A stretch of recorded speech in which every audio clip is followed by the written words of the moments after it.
Hello दोस्तों, कैसे हो? उम्मीद करते हैं अच्छा हो दोस्तों। आप लोग भी दोस्तों, तबीयत नहीं सही रहता है इसीलिए वीडियो बना के डाल नहीं पाता दोस्तों।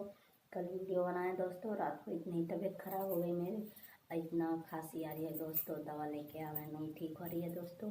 आप लोग हमारा वीडियो देखिए दोस्तों, असली वीडियो जो गंदा वीडियो रहता है आप लोग वही ज़्यादा देखते हो। सपोर्ट करना दोस्तों। दोस्तों कोई आ गया था इसलिए हम बोलने वाले हैं दोस्तों, मुझे शर्म लगती है किसी के सामने ज़्यादा बोलने का। वैसे भी मैं ज़्यादा वीडियो बना ब्लॉग वीडियो बना के डालती हूँ। ये जो बड़ा वाला वीडियो रहता है दोस्तों बना के नहीं डाल पाती क्योंकि मेरे को शर्म लग जाती है, इसी वजह से दोस्तों सोचती हूँ क्या बोलूँ क्या कहूँ, मुझे इसी की वजह से मैं नहीं करती हूँ दोस्तों। और दोस्तों मैं एक बात बताऊँ आप लोग को, मैं वीडियो बना रही हूँ किसका वीडियो देख के ज़्यादा, मैं सालू का और गोरखप्रिया भौजी का वीडियो बना देख के मैं ज़्यादा, मतलब मुझे अच्छा लगता है उन लोग को वीडियो, इसीलिए मैं देख के वीडियो